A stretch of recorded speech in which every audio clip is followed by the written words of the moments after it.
Hi friends, నేను మీ doctor Swapna Chekuri from Hyderabad women and fertility centre. Welcome to my channel.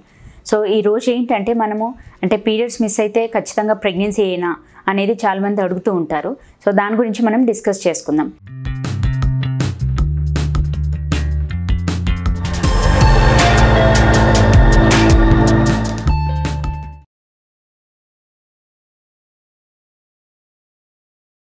So యూజువల్గా periods రెగ్యులర్గా ఉన్న వాళ్ళకు పీరియడ్ మిస్ అయింది అంటే ఫస్ట్ ఆప్షన్ ఏంటంటే ప్రెగ్నెన్సీ రూల్ అవుట్ చేసుకుంటాం.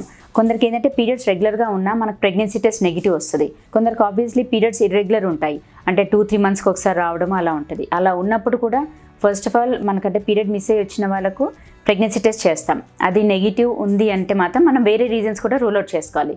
ఇంకోసం అంటే చాలామందికి ఇప్పుడు పీసీఓడి అనేది క్వైట్ కామన్. ఇప్పుడు 10 individualsని చెక్ చేస్తే ఆల్మోస్ట్ లైక్ 7 to 8 individualsలో పీసీఓడి ఉంటుంది.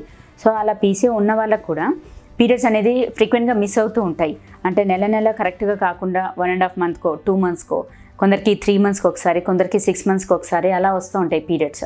సో అదొకటి రూల్ అవుట్ చేసుకుంటాం. సెకండ్ థింగ్ ఏంటంటే ఎండోక్రైనల్ అబ్నార్మాలిటీస్, అంటే like thyroid problem, thyroid hormone హెచ్చుతగ్గులున్నా మనకి పీరియడ్ మిస్ అయ్యే ఛాన్సెస్ ఉంటుంది. థర్డ్ థింగ్ ఏంటంటే ప్రొలాక్టిన్ లెవెల్స్ కూడా అది హెచ్చుతగ్గులైనా పీరియడ్ ఇర్రెగ్యులర్ అవ్వడం కానీ లేకపోతే పీరియడ్ మిస్ అవ్వడం కానీ జరుగుతూ ఉంటుంది. అండ్ ఎస్పెషలీ యంగ్ గర్ల్స్లో మోస్ట్ కామనెస్ట్ ఏంటంటే డైటరీ హ్యాబిట్స్, అంటే మనకు ఫుడ్లో చేంజెస్ అయినా ఎక్కువగా ఈ బేకరీ ఐటమ్స్, జంక్ ఫుడ్స్ తిన్న వాళ్ళకు కూడా పీరియడ్స్ ఇర్రెగ్యులర్ అవుతూ ఉంటాయి. సో అలా ఉన్న వాళ్ళకు కూడా ఫస్ట్ అండ్ ఫార్మోస్ట్ ఇంపార్టెంట్ ఏంటంటే మనకు పీసీఓడి ఏమైనా ఉందా అనేది రూల్ అవుట్ చేసుకుంటాం. అండ్ కొందరు ఏంటంటే లైక్ కొత్తగా హాస్టల్స్కి వెళ్ళిన వాళ్ళు ఉంటారు.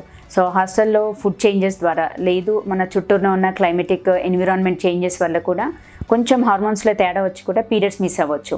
సో అంటే మనకు పీరియడ్ మిస్ అయితే ఖచ్చితంగా ప్రెగ్నెన్సీ అనే కాదు, వేరే ఫ్యాక్టర్స్ అన్నీ కూడా రూల్ అవుట్ చేసుకోవాలి.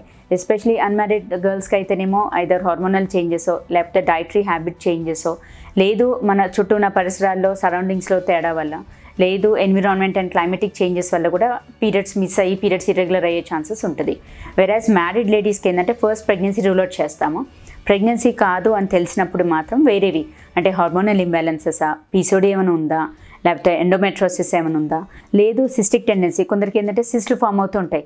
సిస్ట్ ఫామ్ అయినప్పుడు కూడా పీరియడ్స్ రెగ్యులర్గా రావు, అంటే 2-3 monthsకి ఒకసారి అవ్వడము, లేదు మనకు టాబ్లెట్స్ ఇస్తేనే పీరియడ్ వస్తుంది కొందరికి, అలా కూడా ఉంటుంది. సో సిస్టిక్ టెండెన్సీ ఉన్నవాళ్ళు, లేదు థైరాయిడ్ హార్మోనల్ ఇంబ్యాలెన్స్ ఉన్నవాళ్ళు, లేదు ప్రొలాక్టిన్ హార్మోనల్ ఇంబ్యాలెన్స్ ఉన్నాయా, ఇవన్నీ కూడా మనం రూల్ అవుట్ చేసుకోవాలి. అండ్ కొందరికి పిఐడీస్, అంటే పెల్విక్ ఇన్ఫెక్షన్స్ ఉన్న వాళ్ళకు కూడా పీరియడ్స్ ఇర్రెగ్యులర్ అయ్యే ఛాన్సెస్ ఉంటుంది. సో ఫ్రెండ్స్, ఈ వీడియోలో ఏంటంటే మనము తెలుసుకున్నామంటే పీరియడ్ మిస్ అయినంత మాత్రం ప్రెగ్నెన్సీ అనేది మీరు కన్ఫర్మేషన్కి రాకూడదు. ఫస్ట్ ఆఫ్ ఆల్ ఆఫ్కోర్స్ అది చెక్ చేసుకొని అంటాము, అది కాకుండా వేరే ఫ్యాక్టర్స్ ఏవేవి అయి ఉంటాయి అనేది అవగాహన అంటే తెలుసుకున్నాం మనం. సో ఈ వీడియో మీకు నచ్చినట్లయితే, ఇన్ఫర్మేటివ్ అనిపించినట్లయితే please like my video and share with your friends and needy people. Thank you.